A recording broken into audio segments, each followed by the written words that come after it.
এই যে পুশিন অব্যাহত আছে, খানিকটা কমলো বিজিবি বিএসএফ সম্মেলনের সময়, এবং এই বিষয়টাকে আমরা কি এই বিজিবি বিএসএফ কূটনৈতিক যে প্রচেষ্টা, পররাষ্ট্র মন্ত্রণালয় সেটা দিয়ে সমাধান করবো না? এটার জন্য কোনো রাজনৈতিক উদ্যোগও জরুরি। অনেক সময় একটা শীর্ষ সফর অনেক সংকটের সমাধান করে। ফলে প্রধানমন্ত্রী মালয়েশিয়া যাচ্ছেন, চীন যাচ্ছেন, মানে এই সফরটা ভারত হলে বা তারপরে হয়তো উনি ভারতও যাবেন আমরা ধারণা করছি, তখন কি এটার সমাধানের রাস্তা আমরা দেখতে পারি? দেখেন, এই পুশিন ইস্যুটা কিন্তু নতুন না। সে রাজীব গান্ধীর আমল থেকে আমি শুনতেছি আসামের লোককে পুশিন করা হচ্ছে, সেখান থেকে শুরু হলো কাঁটাতারের বেড়া দেওয়া। কাঁটাতারের বেড়ার গল্পের সাথে কিন্তু পুশিনের গল্প জড়িত, আন্তঃসম্পর্ক আছে। জি, ওই তখন থেকেই সমস্যা আমাদের দেশে বিরাজমান। এইবারের সরকার যেটা দেখিয়েছে যে মেরুদণ্ড সোজা করে কিভাবে দাঁড়াতে হয়, যে আজকেও প্রায় 10টার মতো পুশিন প্রতিহত করা হয়েছে, এর আগের দিন আরও 10টা প্রতিহত করা হয়েছে, এরকম অনেকগুলো পুশিন প্রতিহত করা হয়েছে। আমরা বারবার বৈঠকের কথা বলছি এবং তাদের পরিচয় শনাক্ত করার কথা বলছি, কিন্তু সেই ভারত আমাদের এই বৈঠকগুলোকে, আমাদের এই বক্তব্যগুলোকে গ্রাহ্য করছে না। তার মানে আপনি মেরুদণ্ডটা যতক্ষণ আপনি সোজা করে দাঁড়াবেন ততক্ষণ না পর্যন্ত কিন্তু এটা সমাধান হবে না। হ্যাঁ, ডিপ্লোম্যাটিক রিলেশনে সমাপ্ত হয়, রাজনৈতিক আলোচনায় সমাপ্ত হয়, এগুলো সত্য কথা, কিন্তু আপনি যেটা বলছেন যে সাবসার্ভিয়েন্ট হইতে হবে, যেটা বলার চেষ্টা করা হচ্ছে অনেক সময়, আপনাদের বক্তব্য আমি যেটা বুঝে যাচ্ছি, সাবসার্ভিয়েন্ট হতে হবে, তারপরে পুশিন সমস্যা থামবে, তাই তো আর মেরুদণ্ডটা সোজা করে দাঁড়াতে পারলেন না। সুতরাং এই যে মানে সাবসার্ভিয়েন্ট হতে হবে, এই বক্তব্য কারা দিচ্ছে? আপনাদের বক্তব্য যেটা মনে হচ্ছে যে আমরা চীনের দিকে ঢুকে যাচ্ছি, আমরা চীনমুখী পূর্বনীতি লোকিস্ট পলিসির দিকে যাচ্ছি, এই জন্য ভারত আমাদেরকে এই সমস্ত করছে। যেমন ওই সারাউদ্দিন আইবি বলছে যে ভারত ঠিক করে দেবে রাইট পার্সনটাকে, কেন আমরা জাহিদকে পাঠালাম? ভারত ঠিক করে দেবে, বলছে সরকার ঠিক করবে, আমাদের সরকার। না, ও বলছে যে Zahid is not the right person to go there. উনি আমি যতটা ওনার কথা বুঝেছি সেটা উনি বলেছেন যে মানে জাহিদ সাহেবের যে পোর্টফোলিও, তার সঙ্গে পোর্টফোলিও, তাতে ওনার এই আয়োরা সম্মেলনে যাওয়ার কথা না। কেন?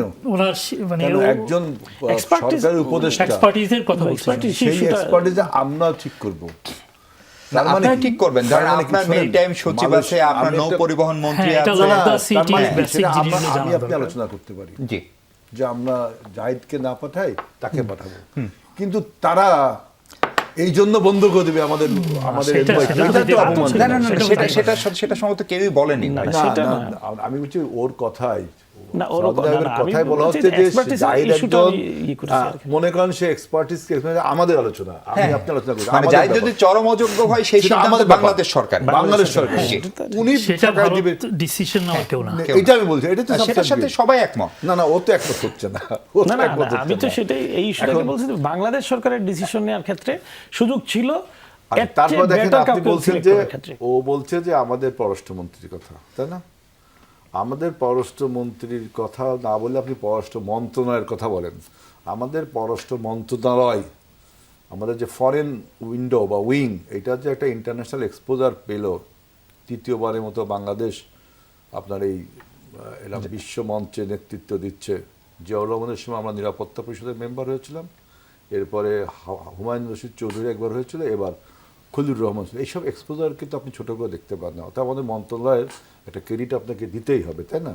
এবারে আমরা united nations general assembly member, Cyprus ইউরোপীয় ভুক্ত একটা দেশেরকে পরাজিত করে, এখানে কূটনৈতিক একটা আমাদের জয় জয়গান না। সুতরাং আপনি আমাদের পররাষ্ট্র মন্ত্রণালয়কে কোনোভাবেই আপনি আন্ডারমাইন করতে পারেন না। আমরা এখন পর্যন্ত আমাদের পররাষ্ট্র মন্ত্রণালয় ভাইব্রেন্টলি কাজ করছে।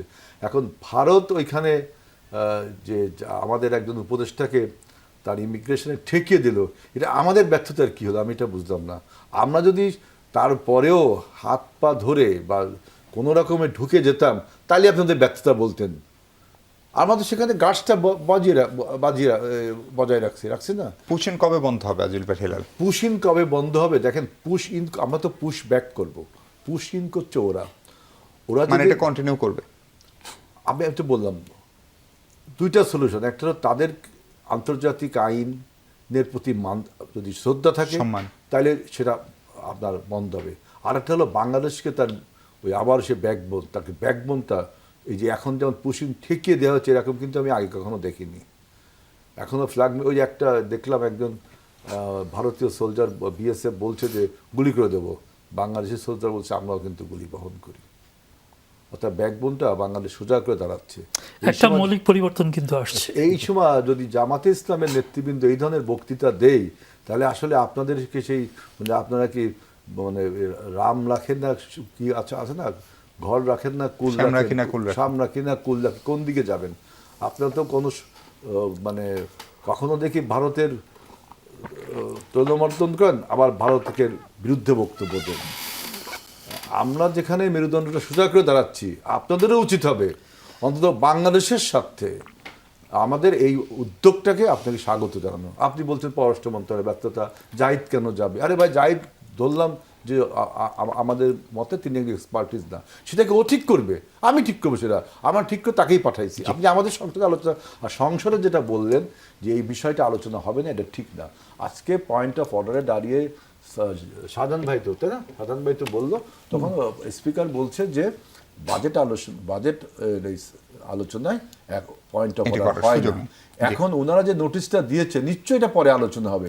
স্বরাষ্ট্রমন্ত্রী দাঁড়াইছে কখন?